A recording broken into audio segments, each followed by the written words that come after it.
time now to get the latest business news, and for that I'm joined in the studio by Charles Pellegrin. Hi, Charles. Hi, Haxi. You're here to discuss the biggest antitrust trial in decades, once again involving Google. That's right. Google and its parent company Alphabet will spend the next 10 weeks on the docket in a federal court in Washington, D.C., facing accusations that it unfairly rigged the market in its favor by making its search engine the default choice in a wide range of different places and devices.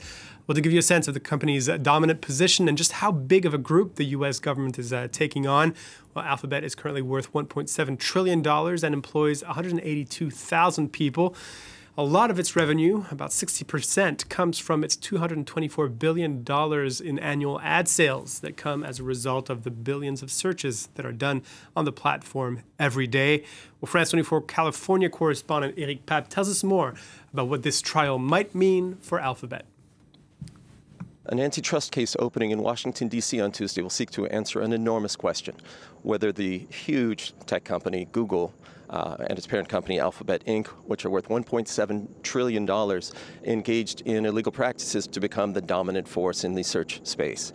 Basically, U.S. Department of Justice attorneys are accusing them of entering into illegal deals with Apple, Samsung, and other companies to become the default search engine, so that when you turn on an iPhone or a Samsung phone, you're searching automatically on Google, whether you intended to or not.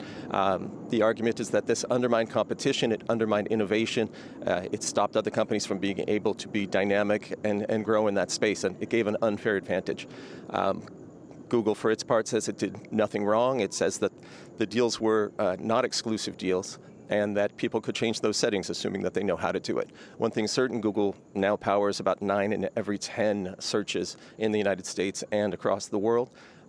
The implications of this case are tremendous, both for Google and for other companies. For Google, because the company could be fined substantial amounts of money if they were to lose. They could also potentially be restructured or broken up.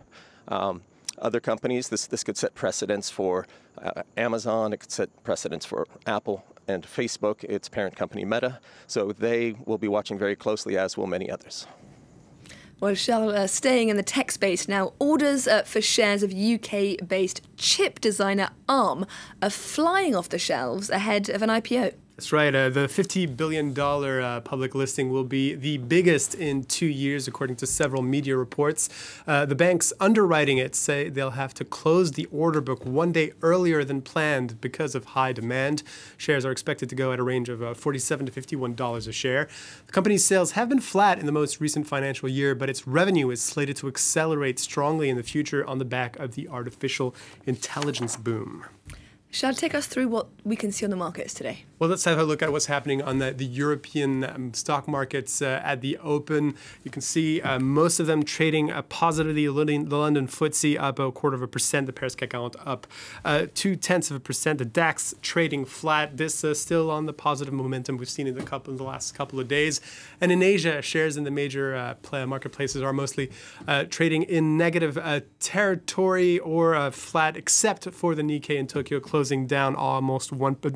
up almost 1%.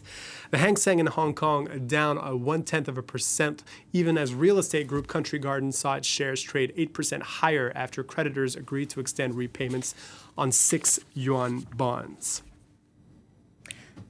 And Charles, let's turn now to the Democratic Republic of Congo, a crucial country in the global battery supply chain because of its vast reserves of cobalt and also copper. And according to a report by Amnesty International and a Congolese rights group called IBGDH, the expansion of those mines, driven by the boom in electric vehicles, has led to forced evictions and a host of rights abuses. Communities near the mining town of Kolwezi that have been forcibly evicted from their homes and farmland. Some of them have alleged that their settlements were torched by Congolese soldiers in 2016, and they were unable to retrieve anything from them. Amnesty's Secretary General said the organization recognizes the need to transition to renewable energy, but demanded an end to the abuses. And Charles, let's end with Spotify's CEO shutting down a get-rich-quick scheme on his platform. That's right. The head of Spotify has denied claims that users can repeatedly listen to their own uploaded 30-second track to rake in monthly royalties. Finance analysts at JP Morgan had said that Spotify subscribers could make as much as $1,200 a month by listening to their song on repeat 24 hours a day. But Daniel Ek, the streaming giant CEO, says that is not how the platform's royalties work, that the agreements are negotiated depending on the artists and labels. So some sad news for my remix that I've put up yesterday, just hoping for that extra cash, but didn't really Yeah, me work out. too. And my career as a wealthy musician cut short before it even started. Shad Peleg-Khan with a look through the day's top business stories. Thank you very much.